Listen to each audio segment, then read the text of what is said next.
Good evening, everyone.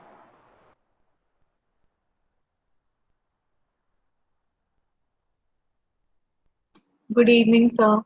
Today, as I said in my message, also, we will not have a regular class. So I thought, like, today we will just take this opportunity so that we can uh, interact with one another. If there are like any general questions that you have, not related to exactly technical course, but maybe related to your preparation and all, so that I can like, or if you need some guidance in some particular parts, how you should prepare for a particular topic.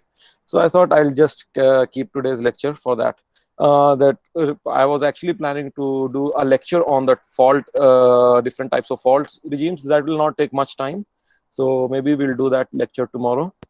And if there'll be like any specific topics from structural geology that you would also want me to cover, those also I can cover. So I thought like today I'll just take this lecture in general. So if you want, like, if you anyone would want to introduce yourself or to say like if any problems you're facing, or you just have any comments you would like to share with other students also. So usually this is one of the disadvantages of like having online classes compared to face, where all of you would be in a classroom and you can interact with one another also, students also. So that is also a very good part of class dynamics also. So just for me, just so that you can actually also get to know not just me but each other, so that will be a good part of this.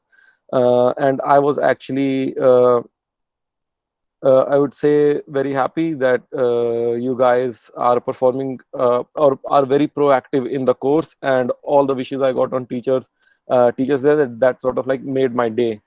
So I think how I can start is, if you want to turn your webcam on, that will be great. If you are not comfortable with it, there is absolutely no problem. But if like, I'll just give initiative to you so that I can get to know you guys more. If you can like introduce yourself and tell basic things, you can tell your name, or where you are from, which university, and if anything else you would want to tell about yourself. If you have like, if you are working on a very good research problem, I've seen like some of you are actually in. If you are in MSc, you would probably working on some research problems. So you can share those things with me. So do I have any like someone who would like to break the ice? Who can go first? If after that we can start like those question and answer sessions also. Uh, if you have like in any general questions, you can ask. You can ask those to me.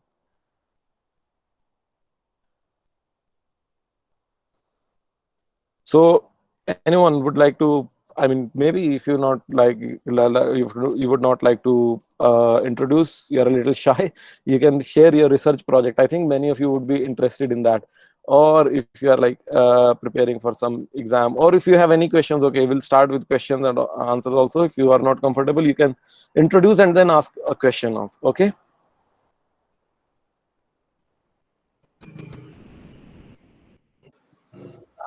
Hello, sir. Hello, Happy Vishal. Teachers Day. I'm Vishal Yeah. Srivastava. Yes, sir. Yes, sir. So I'm from Hmm. BHU. I graduated in 2019. I have done my MSc from there. Okay. How are Okay. you? Yeah, I'm good. How are you? So I got your message also, Vishal, just a while ago. Uh, so I thought like maybe today you'll not attend the class, but you only messaged me, right? Yes, Just sir, a I while. did. But yes, Okay. sir. That yeah. Okay. So how are you doing, Vishal? So I'm good. It's nice. I'm actually Uh, preparing for GSI mains. okay. So that's what I'm doing right now. Okay. So yeah, this year I think GSI mains. So you already qualified the prelims, and mains was delayed. So Yes, sir. so you'll be writing that mains this time around. Okay. Good. Yeah, so GSI again, remember you have to write like answer writing is a very important skill, and if you can write good answers, that will always impress the examiners. And one of the ways to write good answers is, I'll tell you, don't just get stuck in like, if you're mineralogy, you'll write only answers from mineralogy. Sometimes you will find after you have like gained enough understanding, you can actually interlink between subjects. So what you learn in one subject, you can put it in another subject also. For example, you learn isostasy and all in this physical geology also, to an extent you learn. So there you learn very basics. When you go to plate tectonics, you start understanding more. Okay, so if this is a physical this is just an example, not like the only thing that you should do. So if you're writing, you write some equations, how you can derive those. So those will always be good and nice to have. Okay. And Vishal, so did you work on any research project in your MSc?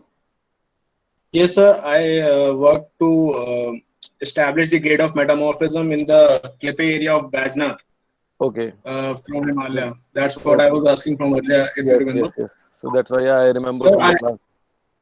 Yes, sir. So there's a issue with that. I have a query. Okay. In my dissertation, I saw that they were saying that the Napes and the Clippes, Mm-hmm. or all the higher Himalayan crystallines which came up, they Mm-hmm. are bounded by MCT, Yes. and they are bounded by MCT and the above crust. Now Okay. I went for an interview in a IIT, and he asked me which MCT are you talking about.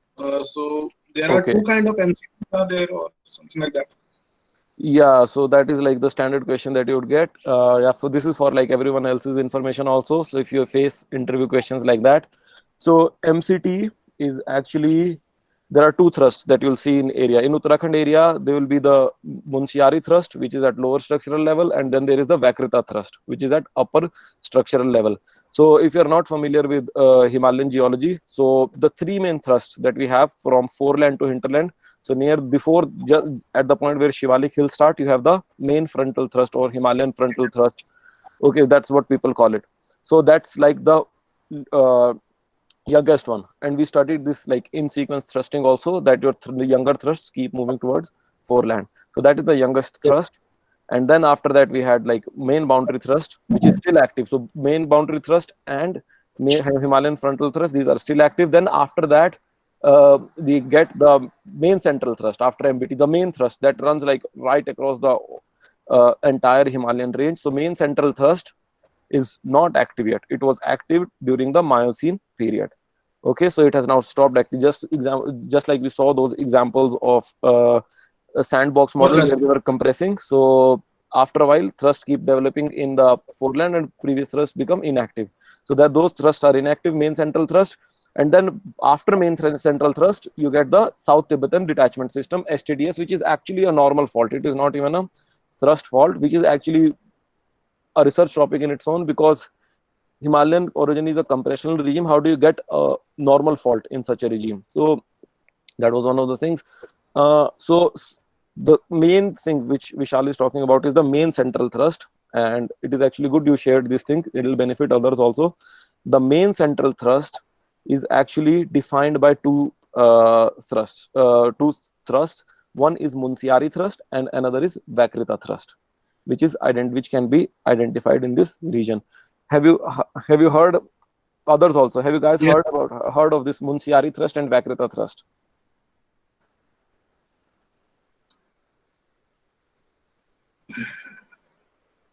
Okay, so the main central thrust, and that's in Uttarakhand region. If you maybe go to Nepal, Himalaya, they will have different local names for this. So Munsiari is a village in Uttarakhand. So after that, maybe Vishal, you would be aware of that. It's Yes. probably close to that area only. So it's still, I want to say, controversial issue, that how do you define main central thrust. And you see, like, many people have written a lot of papers on it, that which of these thrusts should be defined as the main central thrust. And this whole zone between Vakrita and main central thrust, that if you go to it has like a lot of myelonites. You see a lot of evidences of shearing. And Yes. yeah, so it can sort of be defined as a ductile shear zone in its own. So, but you say people have used different criteria to find out. Like, for example, some of them are using the radioactive dating criteria. Where do you see an age gap? Okay, some people are using geochemical fingerprinting, because as you see thrusts, if you see in textbook, it is very easy. One block is going up, one block is going down. But in when you go to the field in reality, you will not find that you can easily see thrust like one is going up one block and one block is going down. You just are traveling across road, and you just keep observing change in lithology. That could be due to thrust, or maybe not due to thrust, or whether that thrust which you identified is some local thrust, or it is the main central thrust. So different people have used different criteria. I think there is one paper by Mike Searle, 2007, or yeah, I think 2007, defining MCT in Nepal. In that paper, they use actually the strain criteria. So the strain criteria in the sense like where do you get maximum strain to define the Okay. main central thrust. Some people use radioactive dating, but I think what Searle is trying to say is if you have a thrust fault and it cuts across stratigraphy, so I mean rocks, it can go through same layer also. If it is horizontal, you say in a flat geometry, and when it is going in a ramp, it can cut across stratigraphy. So age criteria and all these are not very, I would say, useful. So he says like strain criteria should be used to define the main central thrust. Some people, some geologists, for example, my own guide from IIT Roorkee, Professor A.K. Jain, he's an eminent scientist. Now he's retired. So he used to define it by Munsiari thrust, and some people use Vakrita thrust to define it. So whenever someone asks you like which thrust you want, so they are talking about Munsiari and Vakrita thrust. Yes, so my guide also, sir, Mr. Joshi, sir, Okay. Mallikarjun Joshi, sir, he also, yes, sir, he also defines it from the Munchiari only. Okay. And yeah, So yeah. we So we are actually, Munsiari. Okay. Yeah. So so the question they asked you like which MCT you are talking about in yes, the sir, they said that exam. there are 10 cities. Yeah. Okay, so that was So, sir, yes. so, sir, the Munchiari thrust will be the MCT 1 Yeah, because usually, the in yeah. yeah. Usually Okay, people okay, call okay. it MCT 1 and Vakrita as MCT 2. So main central thrust 1, main central thrust 2. Okay. Okay, okay, sir. Yeah. Thank you, So sir. this is again important for if you are studying Himalayan geology, will be important for you. Okay. Anyone else would like to introduce yourselves? Or if you have any questions or if you have anything to share. Hello, good morning, sir. Hello Ananya, how are you? I'm good, sir. How are you? I'm good too. So basically, I am in fourth year pursuing Okay. integrated MTech in geological technology at IIT Roorkee. Okay. Oh, nice. Yeah. So same branch as mine. Yeah. Yeah, that Hmm. was the thing. Like presently, I'm exploring different branches in earth sciences. I'm not Okay. quite sure which branch to pursue. So Okay. I would like to know your journey. Like, how did you particularly diverted towards geological branch only? And Hmm. basically, like you know our backgrounds, what our teachers and professors teach us there. So Yes. how did you pursue or reach here in becoming a proper geology and reaching geology? Yeah, so I would say I can totally understand your situation, and I think I would say like in all Indian universities, but in India, students like they do not have exposure to. I mean, say it's not always exposure; it's like availability of resources also, in some sense that they are not able to always reach to their full potential. So my journey was when I was in college. So before actually coming to IIT Roorkee, I had like a very uh, sort of strange story. So I was actually preparing for IIT JEE back in class 12th, and I also had like biology as an optional in class 12th. So and I had taken coaching for biology as well as some for math also. But my main target was to come to IIT. But I didn't, I would say, get an awesome rank in IIT so that I could get computer science in IIT Bombay or Delhi. So, but I actually because I had bio, I had given medical examinations. I actually got into very good medical colleges, admission into very good medical colleges in India, in Delhi. I think Maulana Azad, if you have heard of. But Yeah. at that time, I thought like now my mind was already made up of like I want to go to engineering. But yeah, so I had initially got MSc Physics, and then I got integrated MTech Geology. But I actually loved geology from the start when I came to college because it was very different from what like everyone else was doing. I was like, yeah, when I would tell people that I'm a geologist, they would get excited because every other person is like, you can find hundreds of guy in IT or working for finance and all. So I was Mhm. pretty excited. I wanted to learn things on my own way. And the thing was, one thing that I missed was it was like mostly what I found was textbook learning of geology in college. So we would learn, say, for examination and reproduce those facts, and really like didn't understand everything. So I was still a good student in university college, and then I started my job at Shell. I think that was in 2014. So when I went there, and I still remember my first field trip, and that was in Spain. And in that field trip I met like the fellow students who had come with us in that field trip. It was sort of like part of a Shell training program. So they were from like Oxford, Stanford. Some of them had PhDs. They have years of field experience, and I was standing there and I was like, I don't know anything about field or as much geology as these guys do. Maybe we just learned like some have different types of folds and all those things, but when you see those things actually in the field, that's entirely different story. You cannot explain. If someone gives you just one piece of rock and asks you to tell what do you see, what do you observe in this piece of rock, answering a question in an examination is much, believe me, is much more easier than that task. So that field trip was, I don't think I contributed anything to my group also in that field trip, but actually I learned a lot from the people that were there. So I would observe like how they are speaking those things. And then actually I had a very good mentor at Shell, Edward Follows. He would ask me to read papers and just to review them, or just to write my own summaries, things like that. So I got a lot of training over there. And then after that I again went to another field trip, and actually, believe me, all the instructors were actually very impressed. I could like look at the outcrops. So for example, you won't get an experience of looking, if you're in a field, look at the outcrop and just interpret the depositional environment. Say, what do you see? Do you see a fluvial system? Do you see a deltaic system? These things you will not get to study from textbooks. And for example, we have one field trip, I think, in 5 years, or two field trips in 5 years. Actually, you should have like field trip for each and every course. Sedimentology should have its own field trip. Structural geology should have. So that's sort of like lacking. So I would say, so to make up for that, in IIT, you'll say if you pick up projects with any professor. So that was like sort of like life changing for me. And then the projects I worked on, I also published like independent papers also. Recently I published one is another is in publication. So actually it has helped me improve a lot after graduating from IIT. So difference I would tell you is, first of all, pick up any research project and start working on it. That's how you learn geology more, compared to just like learning from books.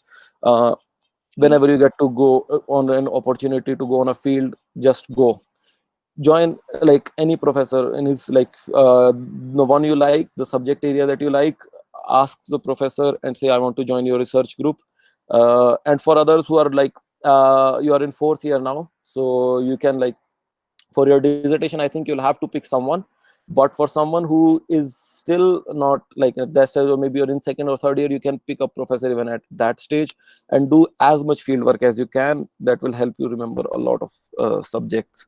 And if you are interested to learn like hardcore geology, I mean, I would suggest then don't go for geochemistry, or if you want to take surface samples and all. Maybe those are good topics, but if you want to learn real geology, pick up like a topic like maybe sedimentology. That will be really important for you if you want to work for some oil companies and all. And another thing I would suggest is, these days, even if you look at like these traditional earth science companies, so they need people who are skilled in earth science as well as have like technical skills related to computers, for example. So if you can develop some coding skills, get into like some, you're in college, like you can just do some courses from data science and all. I have myself worked on some machine learning projects, for example, how to automatically classify different rock types, things like that. So if you start building like earth science and sort of like your portfolio, you have some projects from earth science and you have some projects from let's say data science, machine learning. It looks scary, I don't know, maybe you are already a good coder, but if you are not, I'm just suggesting in that case, it appears scary, but it's not that scary. You'll get hold of it very soon. Okay. Yeah, okay. Actually, I have already done 3 interns. Like my last year intern was in physical research laboratory. Okay. So there I worked on meteorite samples and Mhm. performed remote spectroscopy. Okay. So, I also wrote an abstract for it, and it was accepted in IGC 2020. Oh, But good. Congratulations. Mhm. now the Congress has been postponed. Yeah, So, so that's it. yeah. Yeah. So presently, I was doing an intern at University of Illinois. Oh, So that nice. professor was in civil department. So I was Mm-hmm. working on both like samples quantization and characterization using Okay. Raman spectroscopy. Okay. So I was using like technical skills, MATLABs, and machine learning algorithms to Nice. characterize that. Yeah, yeah, yeah. So, are you interested in doing like going for higher studies after this? Yeah, actually, I'm interested in doing PhD after this. Yeah, so good. Then you should like. It's nice that you already have had these internships, and you just start working on something similar. Especially if you develop these numerical modeling skills and machine learning. As you said, like you're already working on MATLAB, then it will be very easy for you to get into a PhD. Uh, Yeah. so yeah, so that's something that I would suggest you doing that.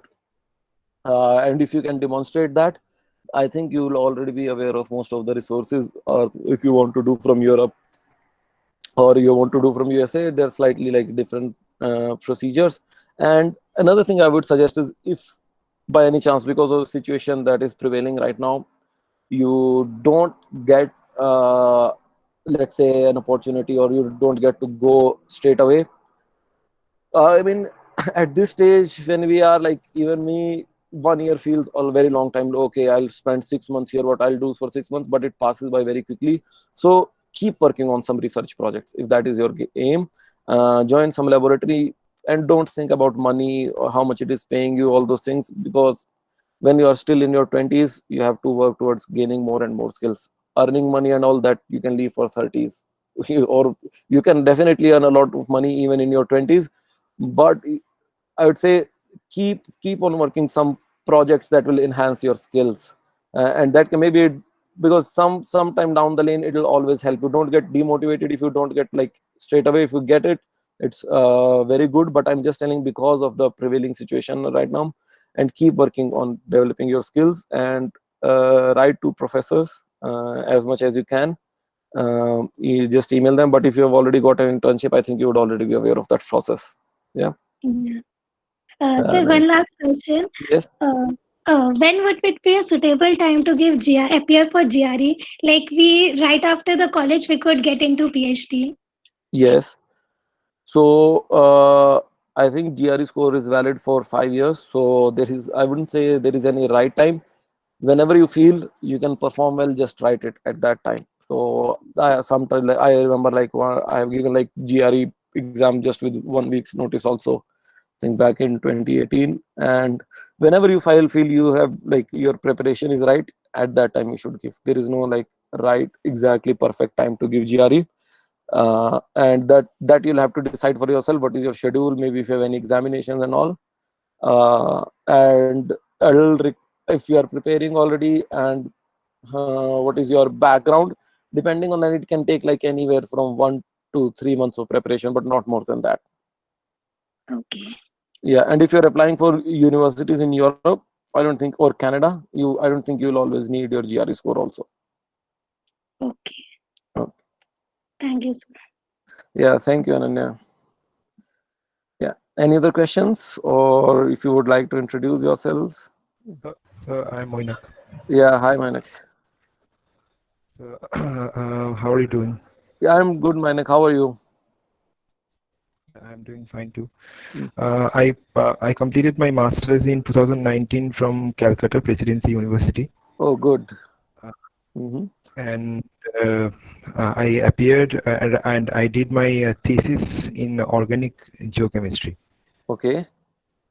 Mm-hmm. And actually, my work was based on coal samples.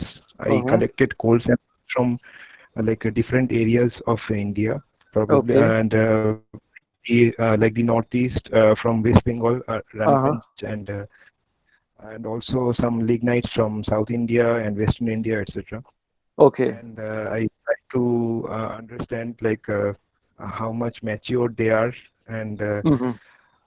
the source of that coals, like what could be the potential source of the coal by stable isotope analysis, etc. Oh, nice.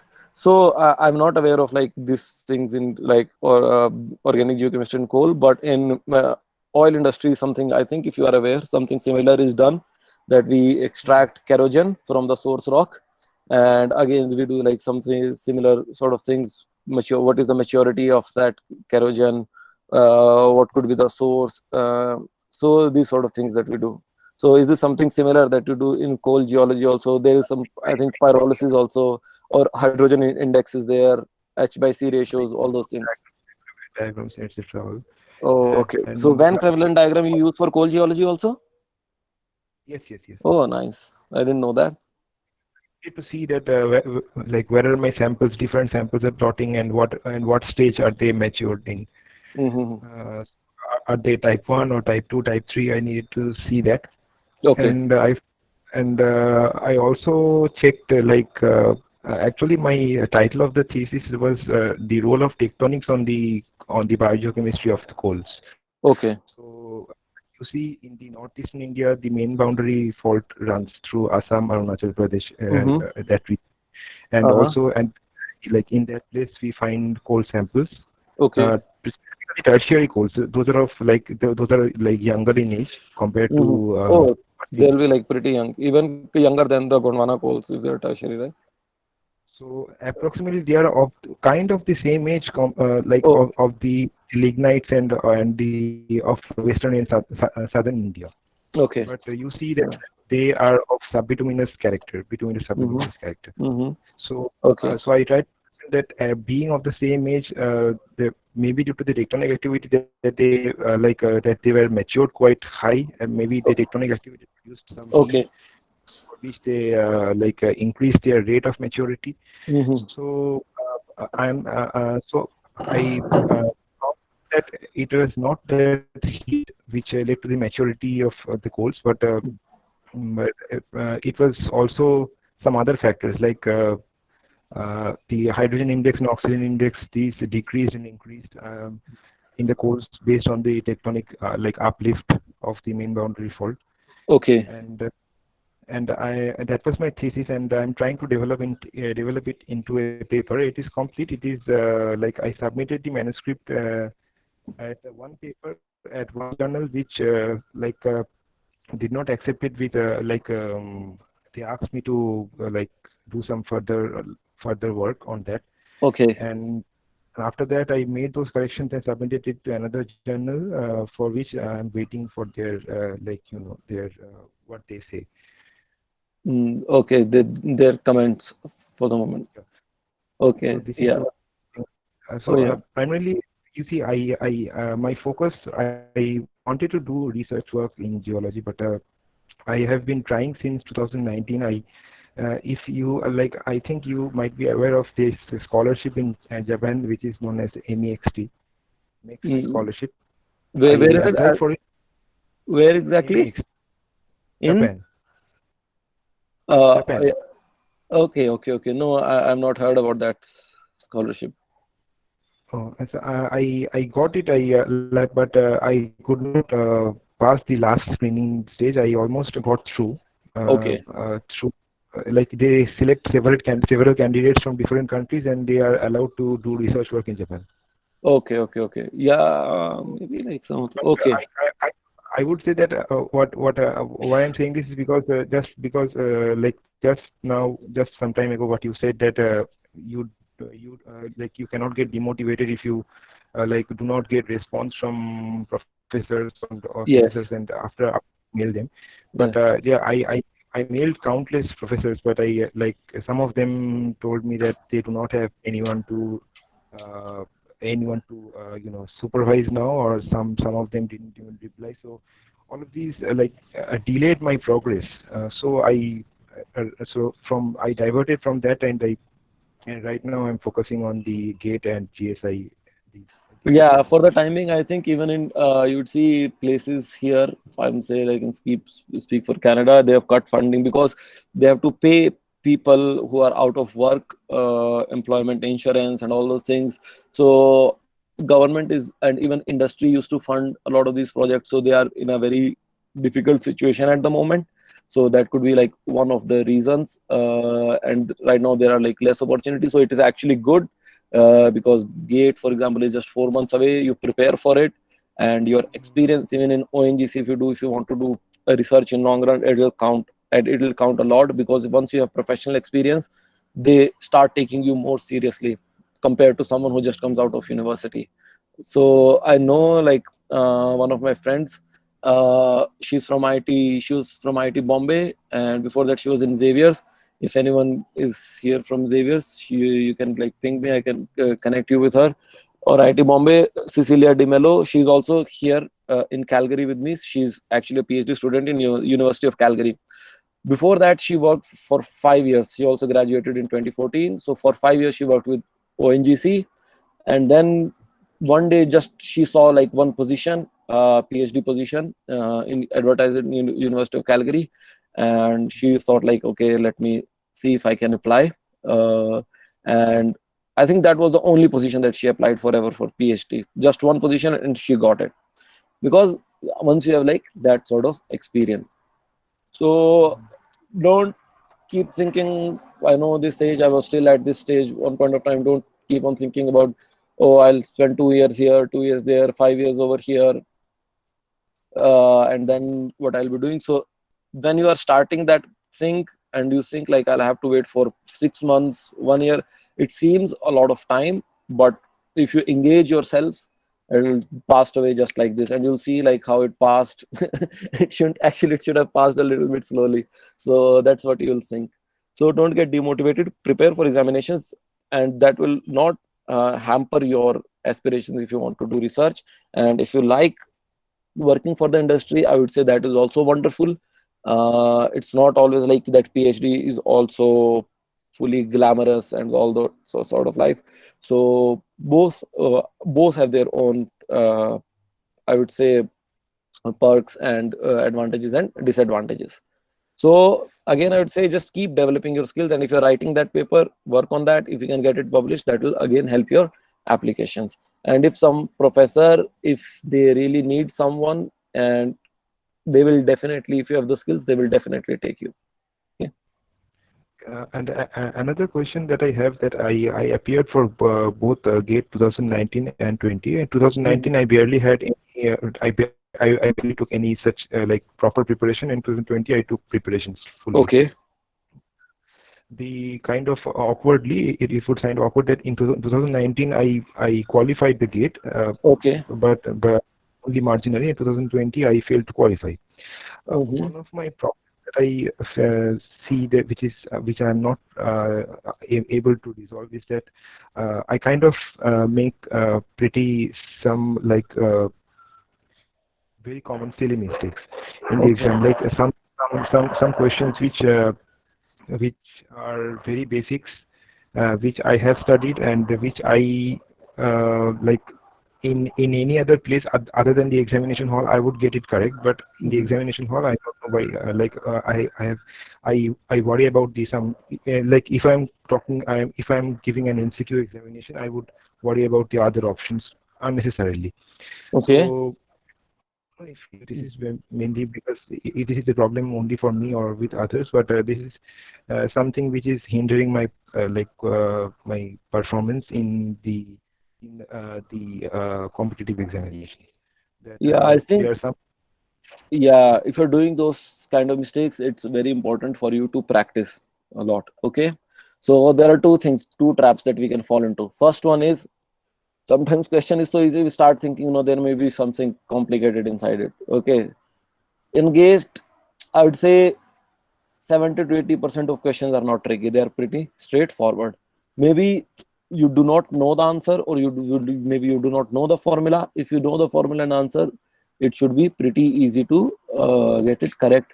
And another thing is practice. If you make silly mistakes and all those things, that's many times due to lack of practice. Especially in geology, if you look at like other disciplines, I was studying for, I don't know, when I was in 12th standard, and I used to study biology. And because there is so much of things that you need to memorize, so I remember like for each chapter we used to do just 500 multiple choice questions, so that those things just get into our heads. and after you have solve different kinds of problems, you get a lot of practice, then you sort of like get an intuition also in exam, what you should do in examination. Another thing is, uh, many times, like if you look into research topics and all, so they will not ask you very complicated question, which is for example, if I think you were asking about Mohr circle, right? That day, if pore pressure is increasing, the size can change of the Mohr circle. Did you put that question on discussion forum? Yeah, so those sort of things, for example, can again, I think that question would be complicated, but the question will be simple, but if you start thinking of it in that manner, then it can again become a little bit complicated. So don't think like they are not asking you a research problem. It is not for you to test your research aptitude, to question everything.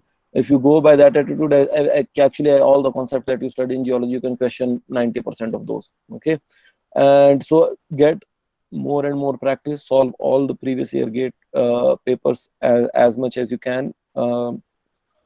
And keep solving those problems again and again. The pattern has changed slightly after 2017, and practicing will help you sort of like develop an intuition for example, what the examiner might be thinking when he is asking this question. Sometimes they are like a little, I would say, weird questions. Sometimes like it can be difficult. If you look at this year's phase rule question, that was a little bit complicated, and they didn't give like marks to all. Even though it is a little contentious, you can arrive at right answer by thinking what the examiner might be thinking. I discussed in one of the initial videos that I put on the Facebook page. Yeah, and the same one, for example, this year they give that culmination of anticline or syncline, whatever that question was, synformal anticline, that sort of question in gate. Those questions also you sort of need to have that intuition. So just by practicing a lot more.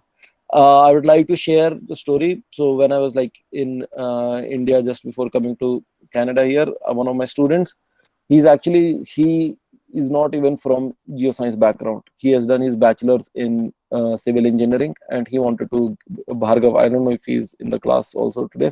So he gave that. He prepared. I think he started preparing somewhere around August or September. So Mrinal also taught him. I also taught him for a while, and he just kept on following a standard strategy of solving as many questions as possible and previous year gate papers. So he did qualify the examination. He didn't get like, I would say, top 100 rank, but he did qualify the examination. And our gate is not like super hard to qualify. It's, I would say, a little bit more difficult to get a top rank, so that you can get, if you are targeting for PSUs, you can get a good job. So I would say, just for you, if you are committing silly mistakes, for you need to practice just more questions, like, and look at previous year questions. Okay, and maybe like if we come up with test series regarding that, and also that may be helpful for you. Okay. Okay. Yeah. Thank you. Hello, sir. Hi. Sir, I'm Pranjit, and I completed my master's last year from Sagar University, Madhya Pradesh. Hi, and I nice was preparing. to meet you. Yeah, and I was preparing for GATE exam. Mhm. So I did qualify this year with 64 rank. Okay. So I will be called for interviews yearly in ONGC.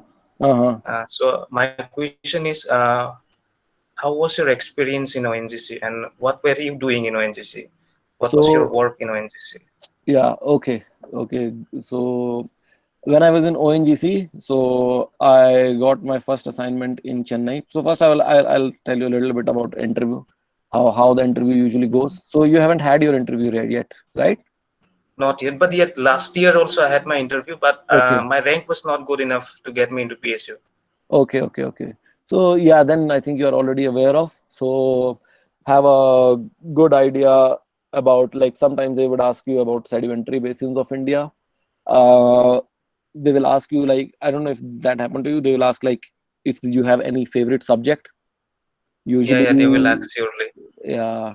So usually you can tell like sedimentology or structural geology, things like that. and they will not ask very complicated questions always. It depends slightly on interview panel, and sometimes, like, if they are not themselves comfortable with the topic, let's say you say something which is not relevant to oil industry, they may ask you like, okay, tell us your second favorite subject. So yeah, so you can tell them like whether it is stratigraphy, structural, sedimentology.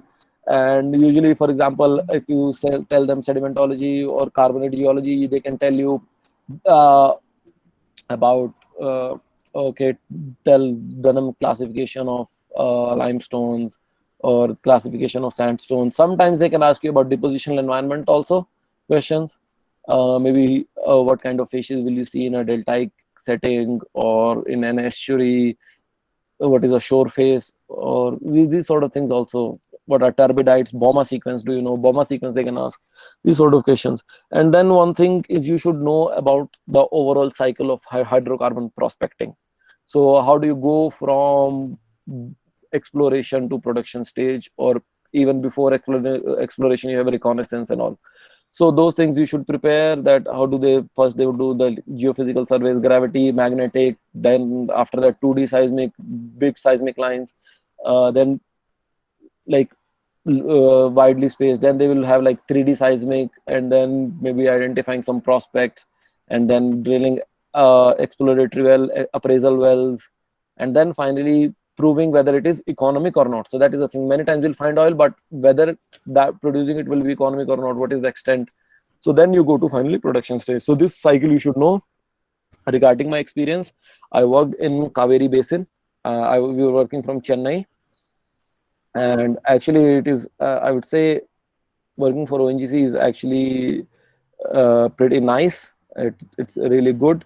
You get to work on a lot of projects. It also sometimes depend on what location you get and what team you are in. For example, for me, I was in interpretation basin, Kaveri Basin. So we got to do a lot of technical work. Many times people will get a position in the field. And that is one thing, guys. So this is what I'll suggest. When we are in college, we learn a lot of concepts, and it seems very exciting because we are doing very exciting problems. And when you go for job, sometimes people get demotivated that, oh, now we are just running Excel sheets. Okay, I learned like so complicated differential equations and all, or mathematics, or like say even geology concepts, stratigraphy and all, and all I'm doing is Excel sheets.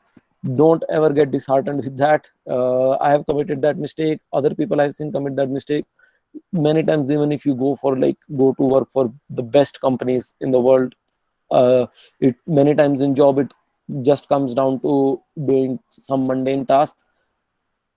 If you don't like it, I would say I'm not saying you have to get stuck in that, but just think of that you are not alone in that, and it actually helps you develop sort of like some skills which are very important. You'll still learn a lot, and after 4 or 5 years you'll see you'll know a lot more than what you did in college. And in terms of like practical applications also, there is a lot of gap between what you're taught in universities and what is actually expected in the industry.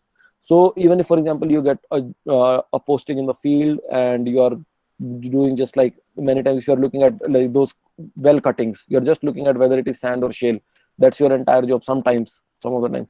But even that is a very important job. Some people with only, like, for example, if they are well site geologists and they work for some, let's say working for some international company, they are making a lot of money. So if you're making money is one of your objectives, even those things can help you a lot, those skills. So for me, I was working in Kaveri Basin, Chennai. We were looking at this. If you are aware, Kaveri Basin, it's drift sequence only, because India was then part of Gondwana land. So when the ocean started opening up, so that's when the sedimentation started, and we called those like syn rift sediments. And then after the rifting got completed and it became a passive margin, so it was, and then drift stage where passive margin sediments were depositing. So what we were actually exploring for hydrocarbons in Kaveri Basin. It's just south of KG Basin. KG Basin is big, and that's mostly in news. Kaveri Basin is not that much in news.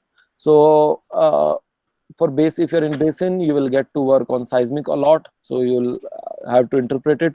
you should have very good map reading skills, and because seismic interpretation you will not be taught in college, but you will be taught seismic interpretation when you go to ONGC. But basics you should know. For example, sedimentology you should know. You should know what is a deep submarine fan. You should know what could be the stratigraphy of a submarine fan.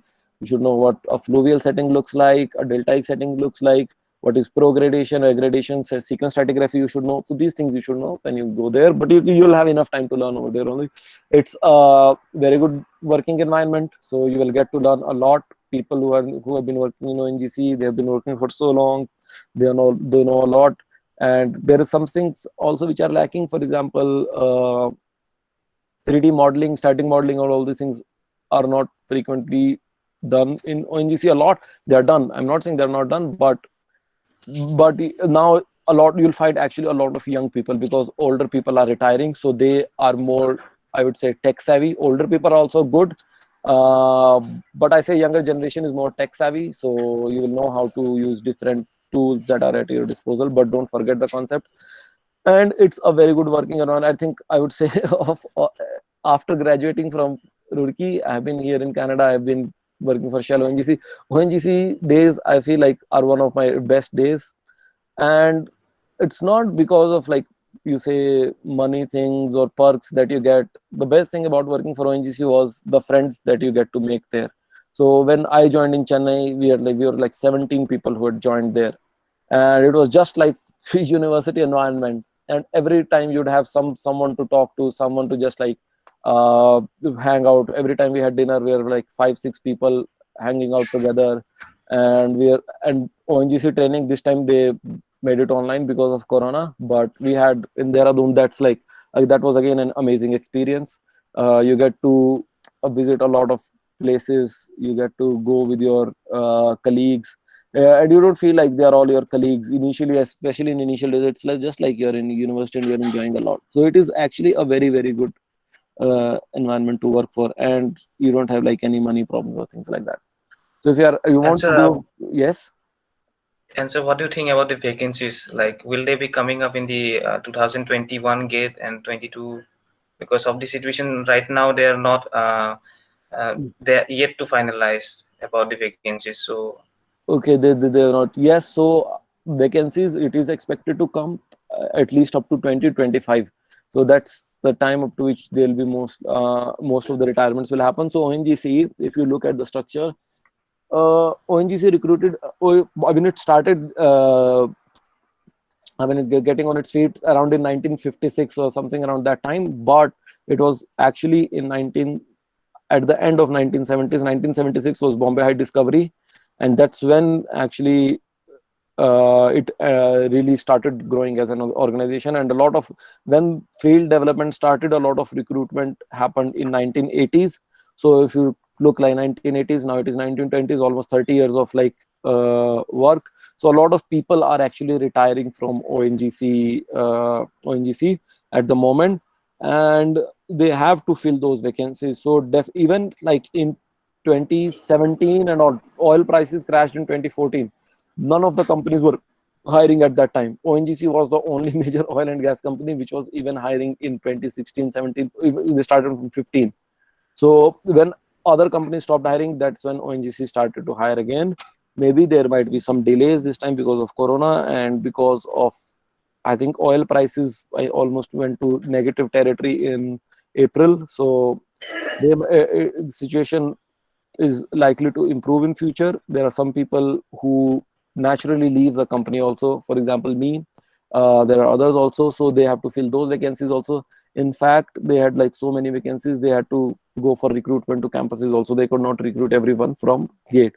So those are expected to come in future. And another thing that HR kept on telling us was that mistake that they committed, that they hired in 80s and then they hired very little in 90s or 2000s.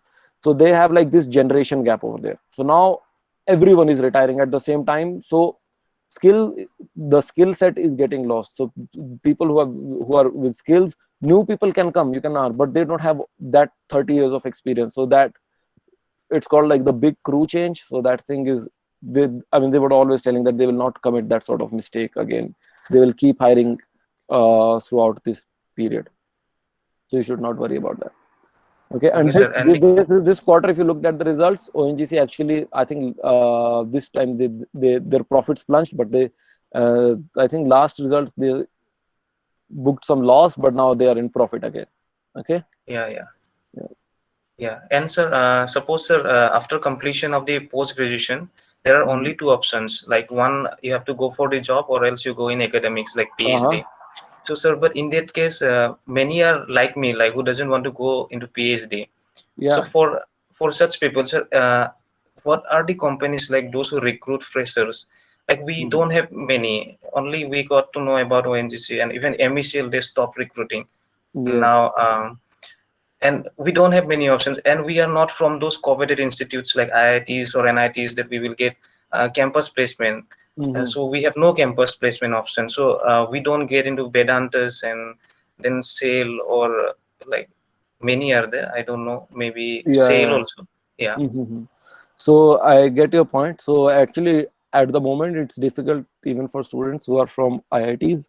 So one thing is, even if you don't want to do a PhD, if you can get into a research project somewhere, so as to keep yourself occupied, and then you can like keep on applying for jobs and keep looking, keep developing skills. For example, if you want to go into a mining company, keep let's say working in a lab somewhere, you just email professors that you want to work there, so maybe you can find some place close to your area only, and you can just tell them like I don't want to do PhD. So it's not like you have to lie or something do like that, because many times people, and even if they are not paying you anything straight away, you will learn things, you will keep yourself occupied, and then you can apply for universities, or no, not for university if you don't, and there is nothing bad in that, like if you don't want to do a PhD. So actually PhD, I would say life is not always very glamorous and all, so and you will have to spend a lot of time also on that, and you have to like, its working environment is also different in that you're working alone rather than when you're working in industry, you're working in a team. So apply, keep work, I would say like keep developing those skills that you have. Some at some point of time opportunity will appear. It appears like all doom and gloom when you're just graduating that you need a job right away. So sometimes it can take time. There will be like, yeah, you can apply like for hundreds of jobs, but there is just like one opportunity that you would need, and once you get that, it will be do good. So right now MECL is not recruiting, but sometime in future those positions will appear. And if you are interested, you can actually apply for PhD also and keep applying for jobs also. That is also an option. That is what people do. You can, for example, apply for PhD, and that will keep you engaged in some place, some point, and then you will also get a place to stay. For example, if you get into good IIT, if you get a good rank in GATE, and then many people, what they do is they stay there, they are at the same time preparing for GSI or some examination, or applying for jobs, and then at the same time they are working on their PhD. And a lot of people I have seen in PhD, they spent like 2-3 years, they got a job in GSI or some other or ONGC or something like that, and then they didn't even leave their PhD, say they went to the company, and then after that they converted the PhD to part-time because they have already done some of the work, and then they just are working for the company, but they also got a doctorate degree that will help you in the company also, because if you are a PhD working for ONGC, maybe I think you get extra salary also per month. Is that to be true for other companies also? So and that will also help you in promotions within the company. So even if your ultimate goal is to get a job in a company, you can actually apply for PhDs and then also keep searching for jobs. That is still better than like just sitting at home and then looking for jobs. Okay. Yes sir, thank you sir, thank you sir. So, Hello, sir. Hello, Kirti. Sir, I'm in my second year of masters, and I'm doing it from IIST Shibpur, and Okay. I'm preparing for GATE 2021. Mm-hmm. Uh, Sir, my JAM rank was not good. It was around 180, Mm-hmm. and due to that, I feel very low in confidence that I would not be able to score a good rank in GATE. If I won't be able to score and get a rank up to 50, then I won't get into ONGC. And I feel very demotivated also due to that. And I don't have any reservation also, so I feel a little more l- uh, less confident. Mm-hmm. So, can you suggest me if I don't get a good rank, then what can be my other options So apart from? first of all, don't think about that. So when you're preparing, don't think like maybe I'll not get into top 50. You don't have to get into top 50. You have to get into top 10. Okay. So aim like that only. Okay. That's the first thing. So you should have more expectations from yourselves, and then like you start preparing, because what will happen is, you will, when you say like, okay, I have to get into top 50, you will sort of analyze, okay, if I get these many marks, maybe I can leave this topic and all. No, first of all, prepare for, like, you have to get a rank into top 10, and believe me, it's achievable in GATE. It's maybe in JAM, there could be been many reasons. For example, I said like when I first went to my field trip, I didn't know anything like other people did. I felt demotivated at the time, but if you put effort, trust me, you can get a good rank. You can get a very good rank. And I've seen people they, even if they didn't have like awesome ranks in JAM, they can sometimes get like a rank in top 10 also. So aim for that. If you have right strategy, GATE examination is not very difficult examination, and in some regards, with the amount of knowledge that you have in JAM, for example, for whatever period you prepared, uh, preparing for GATE, if you put in a little bit more effort, it's, I would say, even a little bit easier to get a good rank than JAM. And JAM, I've seen like some questions are also tricky. So in GATE, if you practice those problems, if you solve those numericals, and if you look at the previous year patterns, you can actually predict what questions are going to come this year. So don't feel demotivated. And again, I say, it's very likely that I've seen like even some of my friends, they got maybe in third attempt, now they're in ONGC, they are now happy. Maybe at that time, that struggle phase, it was very difficult for them, and now that they are in ONGC, they're like, oh, those were good days 2 3 years back. So don't get demotivated. Other options could be appear for GATE, or yeah, GATE will be best option for you, or NET. Again, as I said, enroll in some institute for PhD. That is also a good option. That is not a bad option.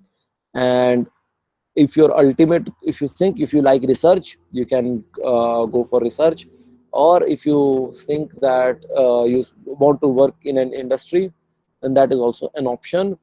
PhD can also be a good option, because a lot of central universities are coming up in India, and many of them have earth science discipline. So even after PhD, you can, like, down the lane, you can get a lot of opportunities. I say like some people, you can go, if you do PhD from India, you can do postdoc from abroad, and then that improves your chances of getting opportunities in India. Or if you can get a PhD outside India, that will be wonderful.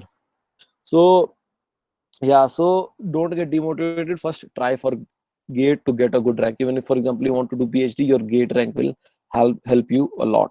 Okay. Even if you just like qualify. So if you don't get, let's say this year, you are not able to qualify, don't think that at the start, but still there is hope. It's not like everything is lost. Enroll for PhD, try for some IIT. You'll love your time there, and try to find a good research problem, and don't think things about this. I'm already this many years of age, this much I've done, then will take 3 4 years down the lane. I've seen here, after I moved to Canada, people, they're 40, and then they start thinking like, oh, I should become a doctor, and then they start doing, and colleges here accept, they will do their medical degree, they'll spend 8 9 years again, and then start working as a doctor. Complete change. Previously, maybe they were working in as a lab assistant, or sometimes even as a mechanic, and you'll see people change career even at that stage. So if you want to enroll in a PhD, that will also be a good option. If you get job, as I told previously also, if you get a job in industry, then you can switch back. Okay. Yes, sir. And Yeah. sir, one more thing. Mm-hmm. what would be the good option to do MTech in geology after giving the GATE or going for PhD? So you can like go for PhD also. That will be a good option. Another, I think IIT Bombay, there are programs in exploration geology or petroleum geology, which for which you actually need to have a master's before you apply there. So that will sort of a second master's. So one thing of getting into like these after doing, let's say, I've seen people who have done two masters. I've seen even from IIT Roorkee, and then someone did again another master's from IIT Bombay. And what that does for you is, especially if you're in IIT, it gives you an opportunity to apply for to sit in campus placements. For example, ONGC, you don't need to give GATE. I've seen like people who are directly recruited from IIT Bombay or IIT Roorkee. So that is also not a bad option to get if you are already pursuing masters, or to get a second master. Also, those things you can do. Getting into IIT is also is a very good option, and doing a second masters will give you, as I said, if you're doing PhD, you may not get an opportunity to sit in campus placement, but if you are doing masters from IIT, you can get an opportunity to sit in campus placements. Okay, Okay. sir. Thank So you, sir. explore go to IIT Bombay website. I think they have like nice programs for in exploration geology and all. And Yes, sir. these They days, have a degree in exploration geology and petroleum geology as well. yes. And if you check the eligibility, I think you need to have MSc in geology for that. Yes, sir. I'm doing my master's right now. I'm in Yes, second year. yeah. So you're graduating this year, Yes, sir. In 2021, 2021. I will be graduated from a Okay. master's. Okay. Nice. So don't. So still you have a lot of time. Don't get disheartened and all. You will see like after you get somewhere, if you get settled, you'll see like this time was much better than where you are right now. So when I'm here today, still I find like all the time when you struggle and all, that was much better. I've seen like my friends also feel that way only. There is still and another thing, don't get into that sort of process. Okay, now I'm here 1 year, this will take 2 years, that will take 5 years, PhD will take. Don't think about that. That will just just increase your negativity. That will just increase your pressure, and you will still, that time will pass. Yeah, it will just pass thinking that way. Okay, so just keep focusing on what should be your next step, and just keep doing that. If you're preparing for examination, even if you have to take 1 year off, if you have to sit 1 or 2 years at home, I've seen people do that also. And a lot of my friends in ONGC, they were actually preparing from home only for 1 year. They were not doing anything, just preparing for GATE for 1 year. So some people did that also. Now they are very happy after they have got this opportunity. Okay. Yes, sir. Thank you, sir. Okay. Thank you, Kirti. Nice speaking to you. So, sir, can you? Right. Yes, sir. Can you tell me how can we write an independent research paper if possible?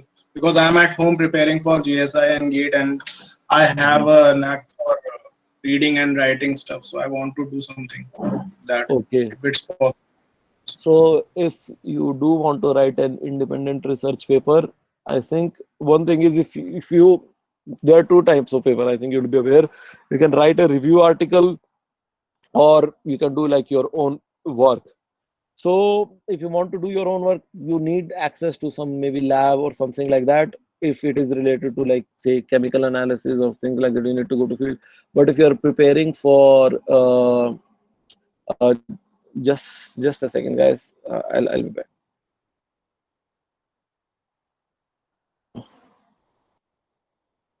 Just give me 2 minutes.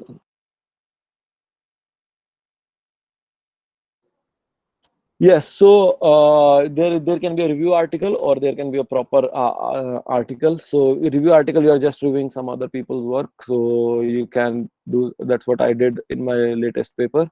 But I already had experience of working with real data before I went to review article. Another thing is, if you have like something which is computational, which you can do it on your laptop, so those sort of papers you can target.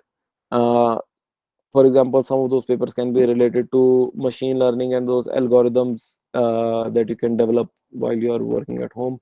Always you'll have problem with access to data. That's some sort of thing. It's not easy. So for me, when I did like independent paper, I worked on it for almost 1 or 2 years, and then I got an idea, and then I started writing. So keep you I can't say like I can give you a magic pill for that. So you'll have to just, as you said, like you have a knack for reading and all, so you just keep reading more and more stuff that will improve your understanding of the subject, and you will get to know where the gaps in the understanding really are. And if you have the problem that you have already worked on, maybe think about, because I would say it takes time to actually develop your own questions. If you have to write a paper, you should question yourself, question the work which other people have worked on. So I would say focus on work that you have already done. So if you keep focusing on that work, you will be able to come up with something that you can write on, rather than just focusing on something uh, which is entirely, I would say, entirely new, because that will take a lot of time. But you can focus on like some computational, or read some papers related to mathematical structural geology, for example. Okay, so that thing you can do from home only. Okay. Okay, sir. Sir, are there any softwares for which can help me in geochemical data processing or something like that, which I can Uh, like something like this? so again, what kind of geochemical data processing you want to do, it depends on like what problem you have. There'll be thousands of softwares. Some are just for plotting, those making those figures itself. For example, if you want to do geochronology, or just doing rare earth element analysis and all those data processing, I think there are tons of software, but I'm not, because I've not actually worked in geochemistry, so I'm not completely aware of it.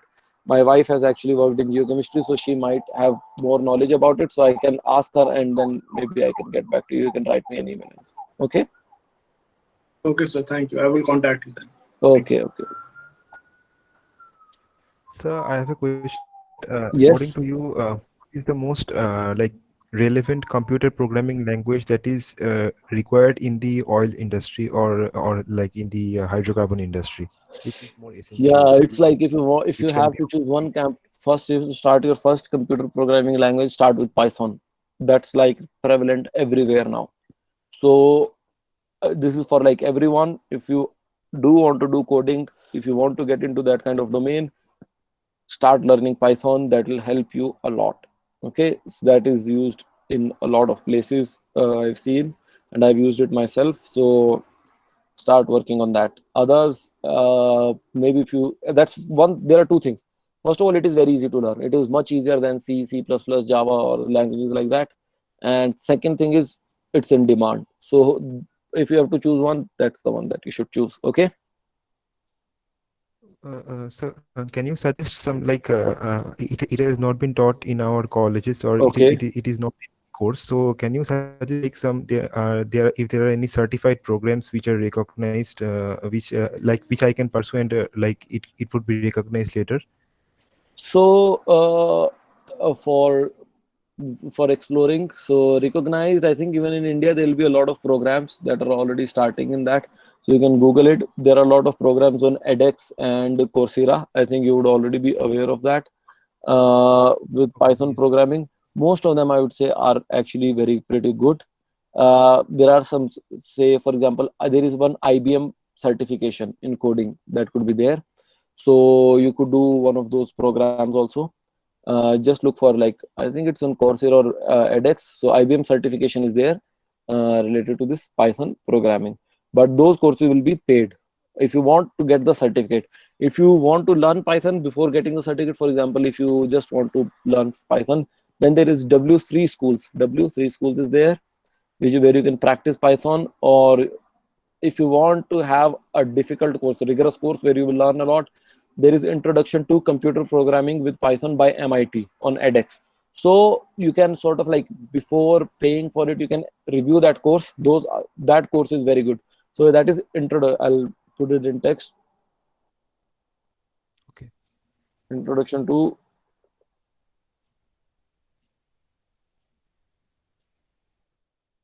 I think that is a course name with MIT. If you search that, you'll get this access to this course, and that's something that you can do. Another thing, if any of you are interested, if you are good in mathematics and you're good in computers, you can start looking at some of the programs in data science at different places. A lot of time these are available online, and there are a lot of jobs related to those in India also. So starting salaries may not be very good, but growth is very high. Even after like 3-4 years of experience, your salaries can more than double easily. Okay, so this is one of the courses. Go to there'll be, and another is with IBM. You should see, I'm not aware of the exact name of the course. This is course IB by IBM. Okay.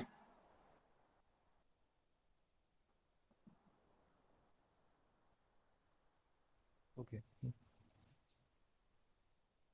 So biology background student can also pursue data science courses if possible. Yeah, you can, but you need to have like some background in mathematics, matrix algebra. I mean, at least you should have had like what you studied in class 11th and 12th. That much you should know, and you, because if you know that much, then you'll develop on that. You should have some knowledge of calculus, so those things, and programming. So those things you can work into if you want to become a data scientist. But there are a lot of jobs such as data analyst and data processing, web development, these sort of courses. And if any of you are actually interested, there are like some boot camps also where, and don't think like if you're geology you cannot go there. You can definitely go there. There are so many people who actually have shifted careers from geoscience to data science from IIT only. The only thing is you just try for a month or two coding yourself, and then you can apply for universities in different places. I know like in Canada a lot of people now there are boot camps, 3-4 months boot camp. You do it and they will help you get a job over here only. And for example, if you want to do a course in web development, here they don't require you to have like any particular degree in computer science or anything.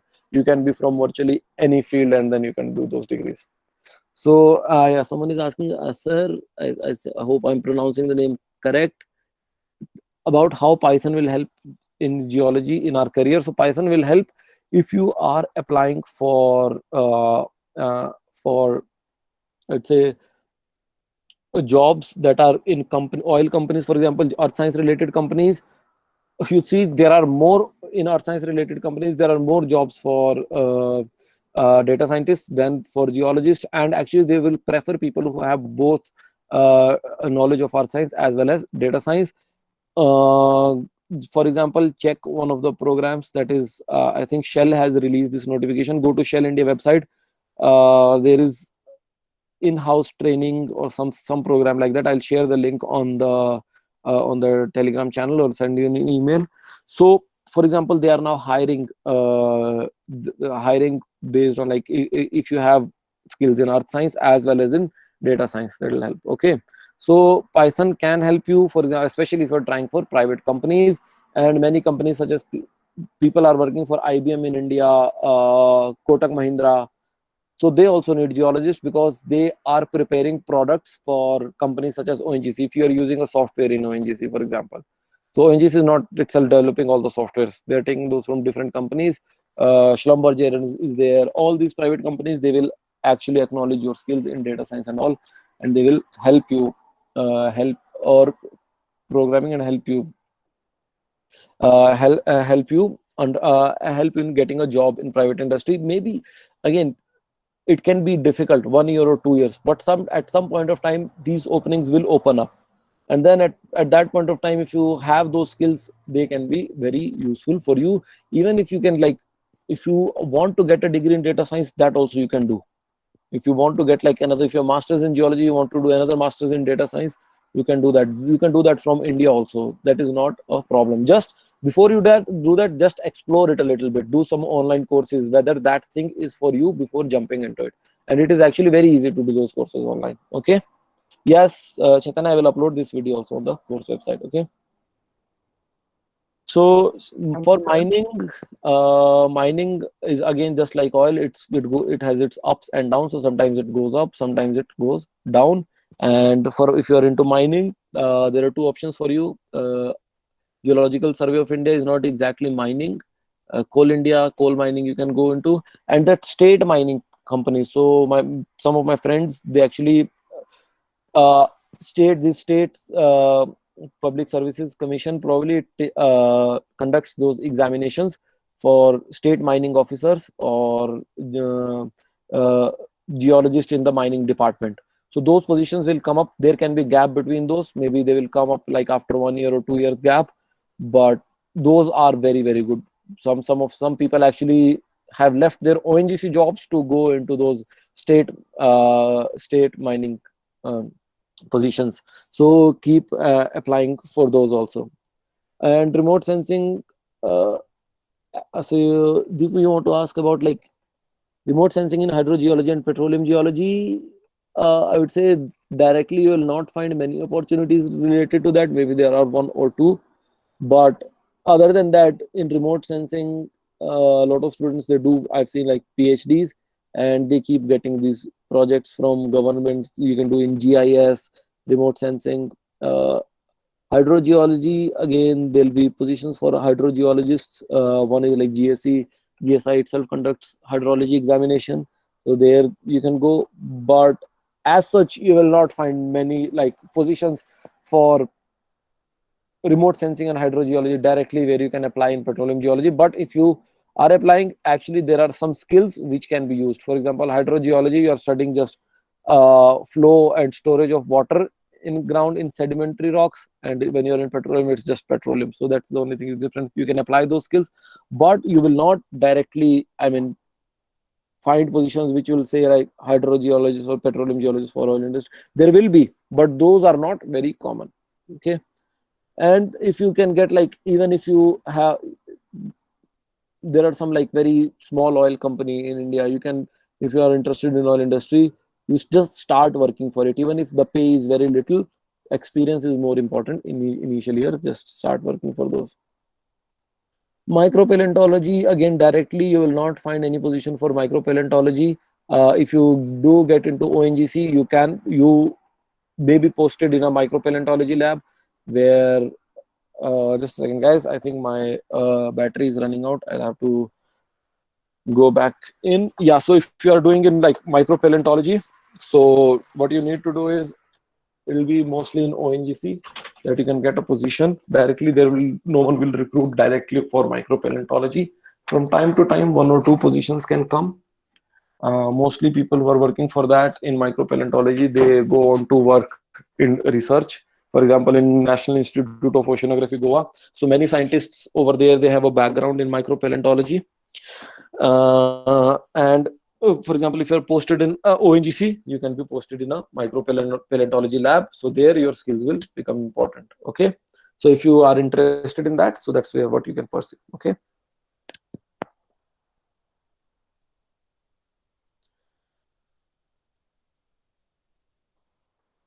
Okay, yeah, so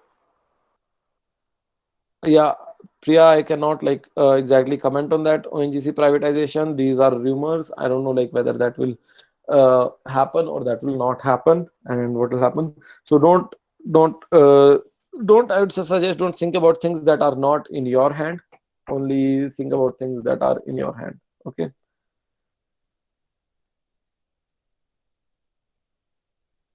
So because with privatization, it's not like a done deal at the moment. Okay. Maybe, yeah, because of corona, if there are like very big financial crunch with the government and they want to generate money, maybe then at that time they might decide. But as of now, nothing is finalized yet. Okay. So yeah, I will upload this lecture also on the website, and I will also probably upload it on YouTube. So if there are any further questions that you would like to ask me, okay, I'll take like one final question if anyone has, and then we can stop this this interaction, and then again you can ask me anything. You can send me an email. I'll try to reply to as many as possible. Okay. So any last question? Who wants to ask last question?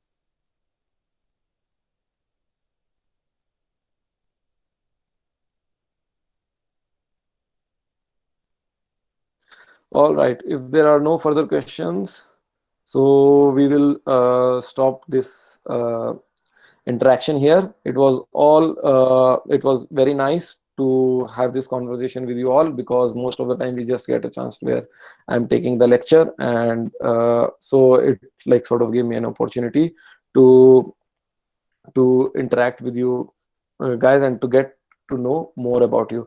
And some of you did not have a chance to introduce yourself or to have conversation, but if you do have, we can have this. If you want, we can have more such lectures in the future. Okay. So thank you everyone for Abhishek, you're saying like so GATE syllabus, because right now previously we will be when we do like GATE examination, for GATE examination, the structural course was more detailed, and we will be focusing all the energy on this course only, because right now, because there was no course was announced until this stage, so all the energy was not focused on this course. Yeah, but the syllabus will be finished before the GATE examination if you enroll in the complete course, and there will be more faculty members that will help with that. But all the faculty members will be good, because we never compromise on quality. Okay.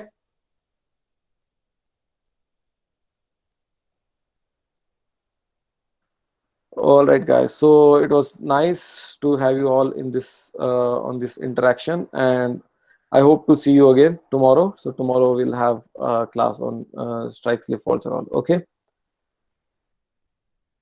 Thank you, sir. Okay. Thank you, guys. Thank you, sir.